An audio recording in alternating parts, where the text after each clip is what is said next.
Hello दोस्तों, आज की कहानी में आप सबका स्वागत है। आज की कहानी एक राजस्थानी लोक कथा है जो कि लक्ष्मीदास बिड़ला जी द्वारा लिखी गई है। किसी जमाने में एक चोर था। वह बड़ा ही चतुर था। लोगों का कहना था कि वह आदमी की आंखों का काजल तक उड़ा सकता था। एक दिन उस चोर ने सोचा कि जब तक वह राजधानी में नहीं जाएगा और अपना कर्तव्य नहीं दिखाएगा, तब तक चोरों के बीच उसकी धाक नहीं जमेगी। ये सोचकर वह राजधानी की ओर रवाना हुआ और वहां पहुंचकर उसने ये देखने के लिए नगर का चक्कर लगाया कि कहाँ पर क्या कर सकता है। उसने तय किया कि राजा के महल से अपना काम शुरू करेगा। राजा ने रात दिन महल की रखवाली के लिए बहुत से सिपाही तैनात कर रखे थे। बिना पकड़े गए परिंदा भी महल के अंदर नहीं घुस सकता था। महल में एक बहुत बड़ी घड़ी लगी थी जो दिन रात का समय बताने के लिए घंटे बजाती रहती थी।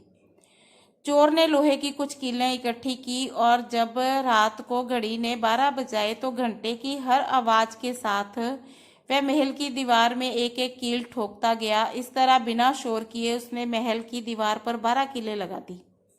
फिर उनको पकड़ पकड़ कर वह ऊपर चढ़ गया और महल में दाखिल हो गया। उसके बाद वह खजाने की ओर गया और वहां से बहुत से हीरे चुरा लाया। अगले दिन जब चोरी का पता लगा तो मंत्रियों ने राजा को इसकी खबर दी। राजा बड़ा हैरान और नाराज हुआ। उसने मंत्रियों को आज्ञा दी कि शहर की सड़कों पर गश्त करने के लिए सिपाहियों की संख्या दूनी कर दी जाए। अगर रात के समय किसी को भी घूमते हुए पाया जाए तो उसे चोर समझकर गिरफ्तार कर लिया जाए। जिस समय दरबार में यह ऐलान हो रहा था, एक नागरिक के भेष में चोर भी मौजूद था। उसे सारी योजना की एक एक बात का पता चल गया और उसे फौरन ये भी मालूम हो गया कि कौन से 26 सिपाही शहर में गश्त के लिए चुने गए हैं। वह सफाई से घर गया और साधु का बाणा धारण करके उन 26 सिपाहियों की बीवियों से जाकर मिला। उनमें से हर एक इस बात के लिए उत्सुक थी कि उसका पति ही चोर को पकड़े और राजा से इनाम ले। एक एक करके चोर उन सबके पास गया और उनके हाथ देख देख कर बताया कि वह रात उनके लिए बड़ी शुभ है। उनके पति की पोशाक में चोर उनके ही घर आएगा, लेकिन देखो चोर को अपने घर के अंदर मत आने देना, नहीं तो वह तुम्हें मारकर सब कुछ चोरी कर लेगा। घर के सारे दरवाजे बंद कर देना। भले ही वह पति की आवाज में बोलता सुनाई दे, उसके ऊपर जलते हुए कोयले फेंकना। इसका नतीजा ये होगा कि चोर पकड़ में आ जाएगा। सारी स्त्रियां रात को चोर के आगमन के लिए तैयार हो गई और अपने पतियों को भी उन्होंने इसकी कोई जानकारी नहीं दी। इस बीच पति अपनी गश्त पर चले गए और सवेरे 4 बजे तक पहरा देते रहे। हालांकि अभी अंधेरा था, लेकिन उन्हें इस समय तक इधर उधर कोई भी दिखाई नहीं दिया, तो उन्होंने सोचा कि उस रात को चोर आएगा ही नहीं। ये सोचकर उन्होंने अपने घर चले जाने का फैसला किया। ज्यों ही वे घर पहुंचे, स्त्रियों को संदेह हुआ तो उन्होंने बाबा की बताई हुई कार्रवाई शुरू कर दी। फल ये हुआ कि सिपाही जब जल गए और बड़ी ही मुश्किल से अपनी स्त्रियों को विश्वास दिला पाए कि वे ही उनके असली पति हैं, उनके लिए दरवाजा खोल दिया जाए।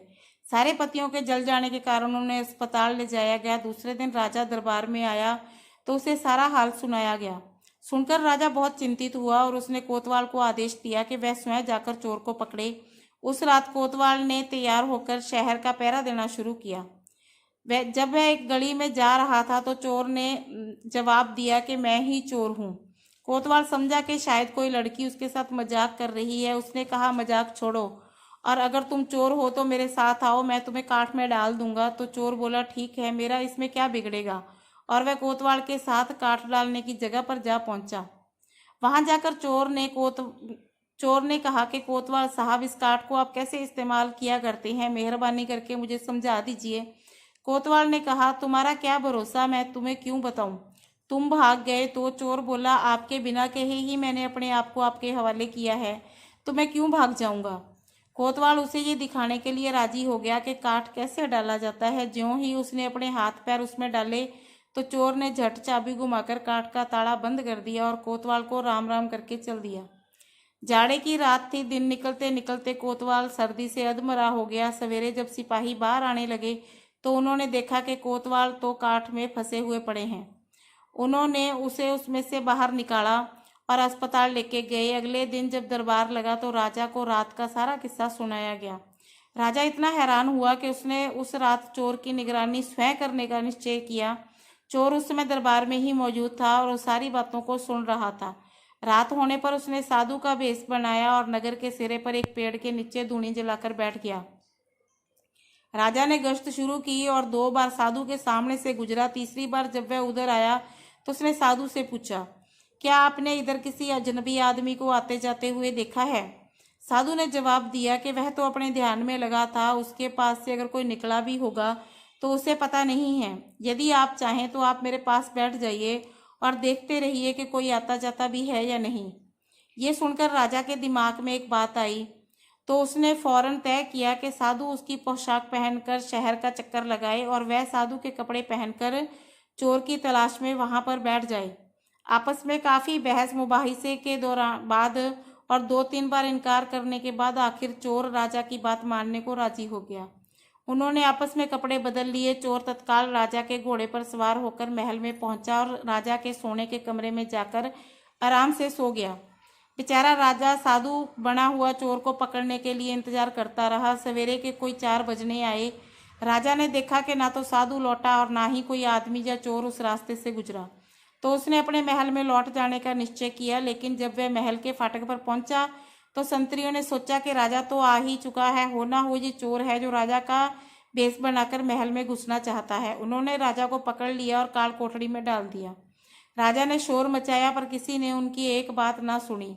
दिन का उजाला होने पर काल कोठरी का पहरा देने वाले संतरी ने राजा का चेहरा पहचान लिया और मारे डर के थर थर कांपने लगा।